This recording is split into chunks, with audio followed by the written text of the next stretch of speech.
All right, good evening, my friends. A story close to my heart. St. Louis victims of toxic waste exposure get closer to compensation. So I saw this yesterday on Twitter on Josh Hawley. Good senator, one of the decent ones. So here's the story. The U.S. Senate passes amendments compensating St. Louis victims of radioactive contamination. So I was born in St. Louis in the 70s, and pretty much we moved out in 78 and we moved back in 81, and I lived in St. Louis County from 81 until I left in the year 2000. So full disclosure, my mom was born in South St. Louis in the late 40s, and my dad moved to St. Louis in 1967 or so. So we would be entitled to this compensation. Unfortunately for my parents, they are no longer with us. My mom died of lung cancer early on. I'm over it. So this is a story near to my heart. I've teased this many times, yet I'm going to do it. I could be eligible for $50,000, my friends. I'm from Missouri, literally, so we'll see. So, long story short, during the development of the Manhattan Project, the U.S. government was very stupid, go figure, about dumping the nuclear waste from the Manhattan Project, which was produced by a corporation called Mallinckrodt, which I believe is still located there. And they dumped it near the St. Louis... Oh, hold on. Hold, please. Okay. I'll put a link to this if you want to read that video or see that video. But they dumped the nuclear waste in basically a empty field in then just pretty much undeveloped North St. Louis County, which the city owned the airport, and this was adjacent to the airport. So they paid companies to manage that land, and they did so very poorly. Again, imagine my shock. And waste from that nuclear waste leaked into what is called the Coldwater Creek watershed. That watershed feeds the Coldwater Creek all the way through North County, and Coldwater Creek floods almost every year.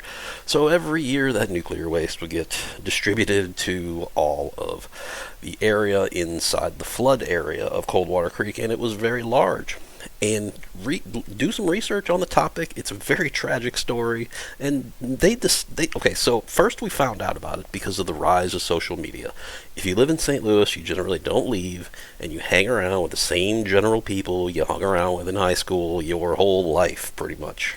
I do the opposite of that. I don't even know if I have contacts with anybody, and I feel it's better that way. But when social media came out, let's say Facebook, that was the big one, people started getting together with all their high school people in, hey, I'm, Hazelwood Central class of, 1992. And when they did that, they started realizing that, a significant percentage of classmates died from just random reasons. So they started putting together kind of like a heat map of how many people have died, like unusually early or from strange diseases. Like at least 3 of my friends that I went to high school with died in the first 10 years that we graduated from high school. That's when you're like 18 to 28. One of them was like this super rare form of brain cancer, and one was completely unknown, and it was just mind-boggling. So we noticed this, we started complaining about it, we were told it's not happening, you're imagining things, our studies have shown there's nothing harmful in the low levels of radiation that we do know and admit you're obviously being exposed to. There's also the Westlake landfill. It's just a mess over there in North County. So anyway, if the amendment, which is in the NDAA, which just passed, it would entitle nuclear waste victims in St. Louis to compensation under the NDAA. I just read that. So victims living in St. Louis who were exposed to radioactive contamination from nuclear waste during the federal government-run Manhattan Project, just read the incompetence of how they managed that. It is just mind-boggling that this happened in the 50s and 60s. Are one step closer to receiving financial compensation after the U.S. Senate passed the amendment sponsored by Josh Hawley. Again, most senators in the United States are a bunch of fucking worthless pieces of shit. Josh Hawley's not one of them, IMO. Okay, so it passed 61 to 32, would entitle victims to compensation. For 50 years, the federal government has put into the water, soil, air of St. Louis and surrounding regions radioactive nuclear material. It also drains into the Missouri River, I believe. Coldwater Creek does. They have not compensated the people of St. Louis. They have not helped the people of St. Louis. In fact, just the opposite. For decades, they told the people, there is no problem here. You're imagining things, pleb. Shut the fuck up. Pay your taxes. Pay your personal property tax. That was my least favorite thing to do in Missouri. So Senator Eric Schmidt, also Republican, I don't think he's good, but joined Hawley in co-sponsoring the amendment. It's unconscionable that this radioactive waste was allowed to be recklessly dumped around the St. Louis area, and the ones paying for it most are innocent St. Louis families and their property value. He grew up in Bridgeton, which is another northwest suburb of St. Louis, which is at the epicenter of this issue. Yes, Bridgeton was impacted. I lived in Florissant and Hazelwood, and it is near and dear to his heart. Mine too. The federal government has an obligation to keep Americans safe, and pure negligence that has harmed St. Louis's have been brushed aside and covered up for far too long. And he's proud to co-sponsor this amendment with Hawley to ensure this disaster is rectified and radiation victims in St. Louis are getting taken care of. And it's not going to get rectified. You're pretty much fucked if you live there. You're taking your chances. You're rolling the dice. If it passes, which I think it has, it just needs to be signed. Who would be eligible? Physically present in the affected area. Again, I was born in the 70s and lived there full-time for 19 years. Contracted a specific disease. We'll go over the one I have that I'll tell you about. If a family member died, my mom and my dad, a spouse or child could make the claim. Oh shit, if I can claim my mom and dad, I might get $150,000. So if the claimant lived or worked in the area and developed any of the illnesses listed within illnesses listed.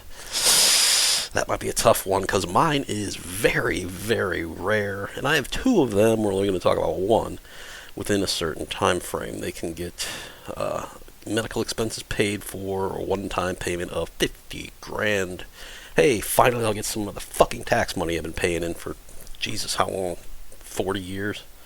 No, I haven't been paying taxes. 32 years, roughly. Here's a full list of amendments that has the zip codes. Let's fact check that in real time, my friends. Zip codes. Where are the zip codes? Myeloma.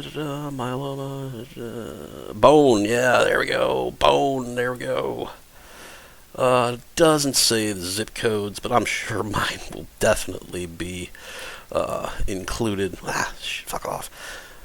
Co-founder of Just Moms St. Louis, Don Chapman, advocated for this for a decade. There's been several Facebook groups. Coldwater Creek, Just the Facts, I believe, is one of the ones that's on Facebook, but nobody uses Facebook. It's a miracle. We finally get a fucking opportunity. And if you're a healthcare provider listening, we need your help. The amendment, okay, etc., etc. Okay, so it needs to be signed by Beijing Biden. So we hope it doesn't shuffle off the stage and forget to sign it in the next few weeks or months. Hey, that would be awesome. That would be awesome. So, all right. So my disease, one of the ones, cleidocranial. I was always told it was cleidocranial dysplasia, which is a birth defect which affects bones and teeth. Bones, baby, let's go. $50,000. There was a kid with this featured, I believe, in the pilot episode of Stranger Things, and yes, they do the, quote, collarbone thing, which I can do. Used to do it at parties. So collarbones are typically poorly developed and absent, which allow the shoulders to be brought close together in the front of your body. The front of the skull does not close until later, and those affected often are shorter than average, which pisses me the fuck off, because me and my brother should have both been 6'4".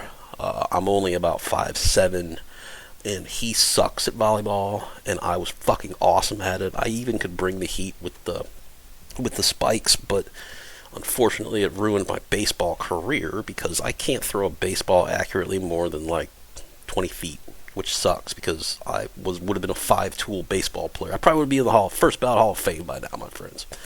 I've told people that story, that I had a broken collarbone too when I was like 6 months old, and I tell people all the time that ruined my baseball career. Okay, symptoms include prominent forehead. I don't really have that. Wide set eyes. I don't have that. Abnormal teeth. Yes, I have that. I will probably be wearing dentures in the next 10 years. And a flat nose. I had that until I got my jaw wired shut and my underbite fixed. So symptoms vary. Intelligence is typically unaffected. Well, my intelligence is negative. Condition is either inherited or it occurs as a new mutation. And it's a defect in the RUNX2 gene, which is involved in bone formation. Okay, they didn't diagnose me till I was about 8, and x-rays showed major problems in my teeth. So the rarity, it affects 1 per million people. That means there's about 330 of us in the United States. And luckily, the prognosis is normal life expectancy. So again, had multiple tooth extractions. My teeth are a mess. I am absolutely sick of getting dental surgeries. So I'm throwing in the towel, and I'm gonna get false teeth when it's all said and done. So yeah, that's that. I could get some serious money. Me and my brothers could too. So we'll see. I will keep you updated on this, my friends. Thanks for watching. I know nobody gives a shit about this topic, but I promised to make this probably dozens of times, and here it is. So that's that. That's all we're going to do. Thanks for watching. Pick up some non-perishable food, and God bless.